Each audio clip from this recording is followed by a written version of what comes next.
台湾话不义之财应该安怎讲？安怎写？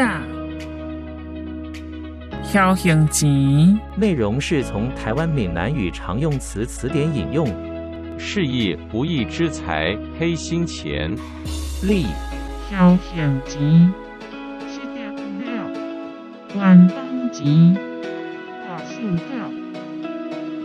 黑心钱会因为缺德之事而失去，不明不白的钱财会因为赌博输掉。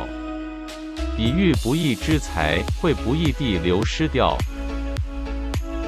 请支持我，点击 subscribe， 然后再单击小铃铛，也不要忘了转发给您的朋友圈。